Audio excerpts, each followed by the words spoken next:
na ulit pandangal ngayong gabi si Konsehal Ronaldo C. Domingo. No?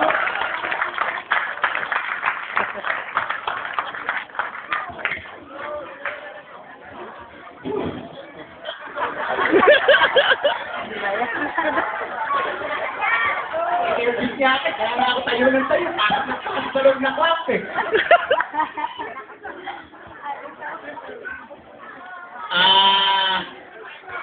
Sa inyo po lahat, sa mga magulang, mga guro, mga batang nandito, magandang gabi po sa inyo lahat.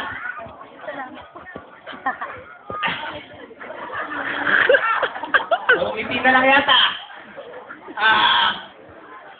Magandang gabi po sa ating tagamating pagpurok kay Ma'am De La Cruz, sa principal po ng Sipag, Nakakangawis pala. Dr. Magyaon, sa principal ng Subic, Kap, kay Ma'am buong buo eh. Samson, Lalagay ko sa YouTube. sa dalawang masipag na konsihal ng bayan, si Terti Clemente, at kay konsihal Pisoy. Pisoy Santos, at sa aking ama, kaibigan, kapatid, ang nagturo sa akin, Kap, ang humubog sa akin, walang iba yung kundi panyo. ang ating kapitan, Enrico Ilyong Benemento. Woohoo! Magandang gabi po sa inyo lahat.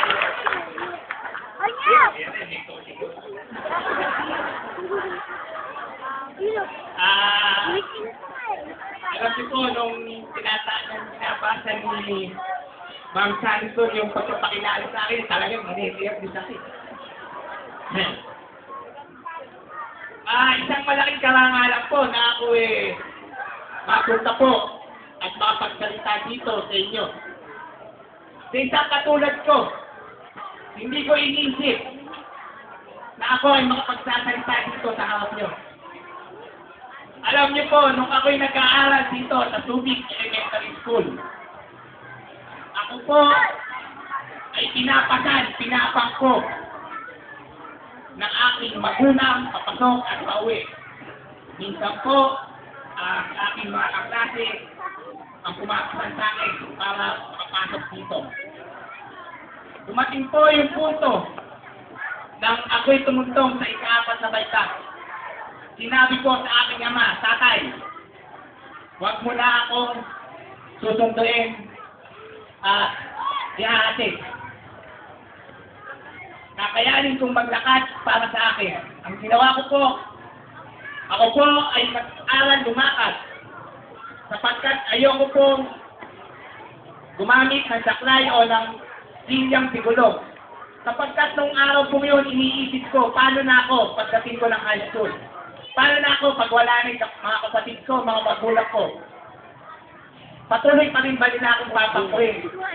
Ang naisip ko noon, kailangan gawin ko na ang nararapat. Alam kong mahirap, pero ginawa ko po yun mga magulang, mga estudyante narito. Pinag-aralan kong lumakad, bawat kanto, namamahinga ko para matutunan ko ang paglakad simula sa amin hanggang dito. Naglalakad po ako noon, lagi po ako nakatapak, masakit sa paho talaga. Dahil nung araw, ang Aurea Felix po dati, binibigyan po yan ng palay.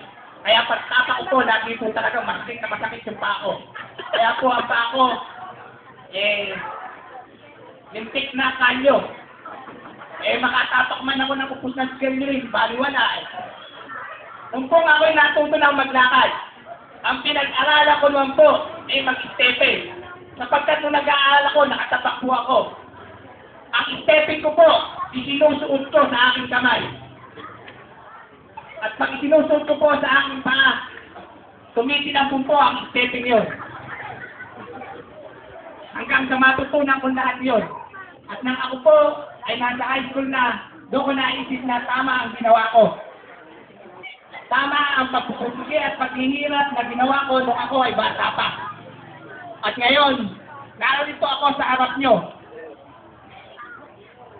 Nakatayo kahit na madilim. At nagpapatunay sa inyo na kung ano ang kaya nyo, kinaya ko rin.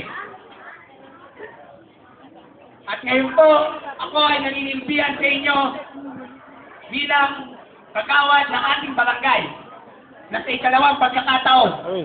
Sapagkat nung una po, ako po ay naging pangwalo at sa aking pong paglaban, ako po ngayon ang primera na kagawad ng ating barangay.